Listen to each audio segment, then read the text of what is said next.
Okay, in this video, we're going to talk through using the Henderson-Hasselbalch equation to identify the pH of a buffer solution. And just some reminders about what is a buffer. So a buffer is a solution that resists change to pH. So that means that when you add acid or base to a buffer, the pH will not change very much. And the way that you make a buffer is by mixing together a weak acid and its conjugate base or a weak base and its conjugate acid. So you're looking for a weak conjugate acid base pair. And the way that this buffer works then is we can use the generic forms HA and A minus to identify this is a weak acid and its conjugate base. And the way that a buffer works is that when you add base, so when you add some hydroxide ions, the weak acid in the buffer will neutralize any hydroxide you add. And what that means is going to form water and the conjugate base here. That's that acid-base neutralization reaction that's happening.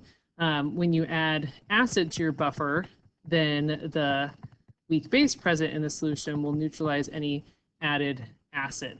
So that's how your buffer is going to work. Here's a visual showing a formation of a buffer by mixing together some acetic acid and some sodium acetate. The sodium acetate, when it dissolves in water, it forms sodium ions and these acetate ions. And so notice now we have a weak acid and its conjugate base there. Okay, so that's a buffer. Okay, now we're going to look at finding the pH of a buffer. And so if you look over on your equation sheet, then there's a whole bunch of stuff that's related to in the equilibrium section on your equation sheet. And there's a lot of things that are related to acids and bases. We have referred to many of these already. The two that we're going to focus on in this video are right down here. So these last two equations.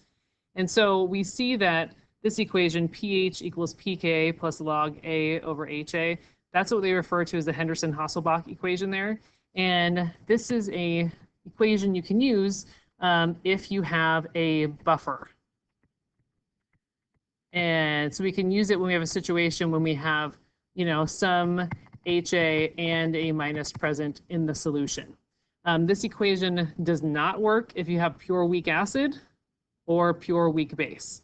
So this equation only works when you have a buffer, a mixture of a weak acid and its conjugate base. And notice that pH equals pK plus log A over HA. So let's talk about what pKa is. So notice that the pH is the negative log of the H concentration. The pOH is the negative log of the OH concentration. So following that same pattern, the pKa is the negative log of the Ka value for the acid. You can also refer to the pKb, which is the negative log of the Kb for a base. So that's what pKa is. So we want to work through some practice here. So first thing we want to do is we've got a list here of weak acids and their Ka values. So you want to just practice finding the pKa here. So to find the pKa, it's the negative log of the Ka here. So grab your calculator and try some of these ones.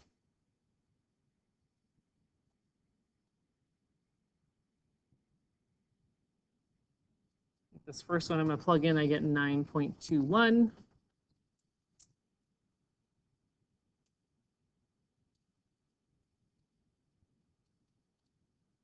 All right, this one is 4.74. And we get the idea. We can just go through it. We can take the, log, the negative log of these numbers here, and that gives you this thing called the pKa.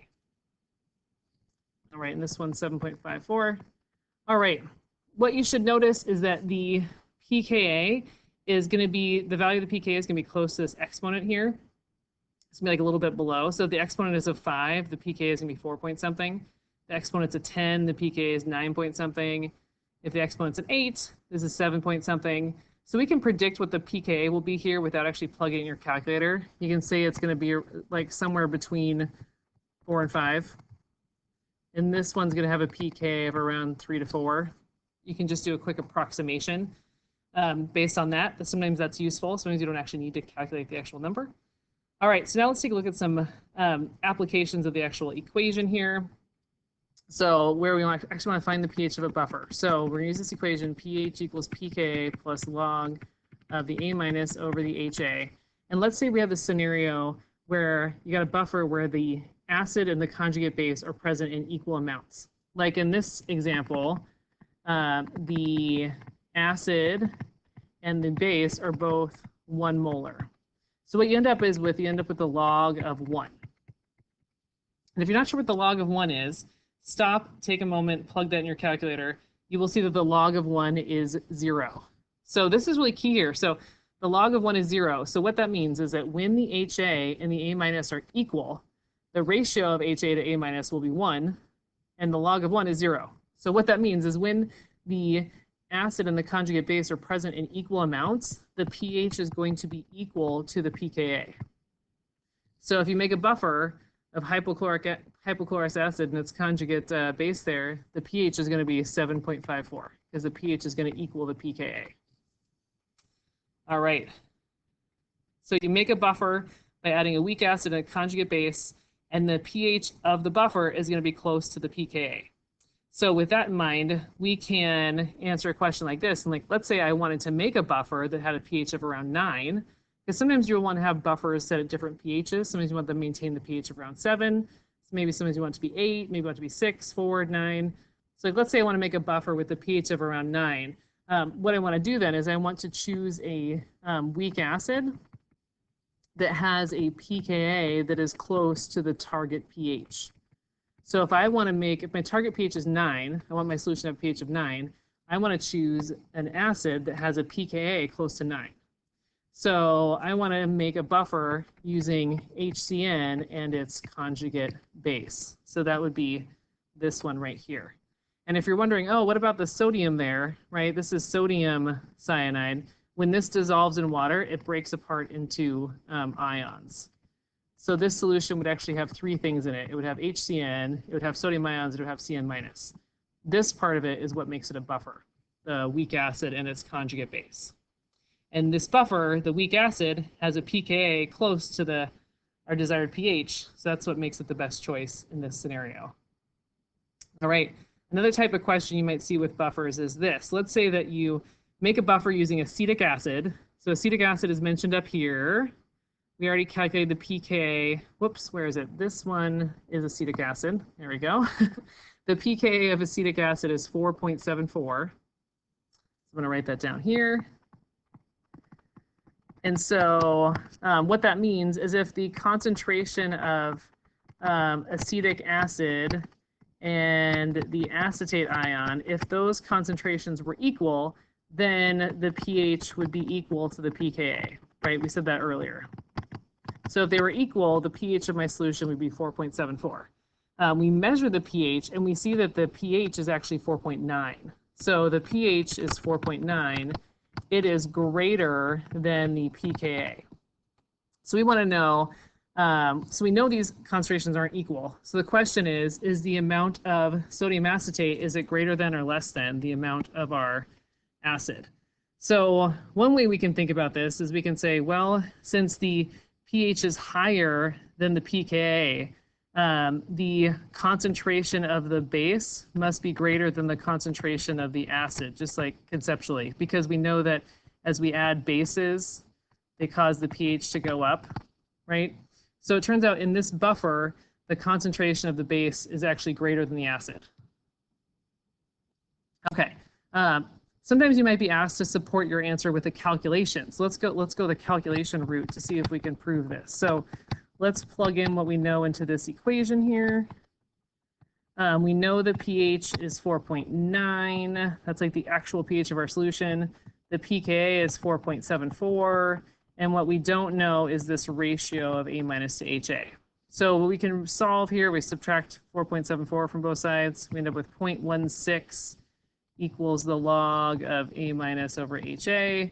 And if you raise both sides by 10 to the, you end up with 10 to the 0.16, which I'm going to check what that is on my calculator. 10 to the 0.16 is 1.45. And so that's the ratio of A minus to HA. So what that means is your A minus concentration is 1.45 times your HA concentration. So you've got, maybe like 50% more like A minus than you do HA. So the concentration of the weak base is greater than the acid. So that kind of matches with what we predicted up here. So that's the other type of calculation. And let's look at one more. Let's look at another calculate the pH. This is a scenario where the concentrations of acid and base are not equal. So see how we have 0.2 molar acid and 0.15 molar conjugate base here. So we're going to apply this equation right here. So the pH is equal to the pKa, and that's HCHO2. Let's scroll up here and see what we got. HCHO2. I didn't actually plug this in my calculator, so let me plug this in my calculator. 1.8 e to the negative 4. So the pKa here is 3.74. All right. So that's the pKa is 3.74. And then the when you're using this equation, you got to pay careful attention to which one's your acid, which one's your base. Make sure you identify them correctly. This is our acid. It's got the H out in front there. That's an easy way to spot it. And then the base is up here. It's 0.15. So that is your base. And if you plug that in your calculator, so the log of 0.15 divided by 0.2, you end up getting 3.74 minus 0.12, 3.74, boom, 3.62, that's your pH. What I want you to stop and notice that in this case, the pH is less than the pKa, which makes sense because in this case, we have more of the acid than the base. So if the pH is equal to pKa, that means you got equal amounts of your buffering components. If the pH is a little bit lower, that means you got a little bit more acid. If the pH is a little bit higher, that means you got a little bit more of the base.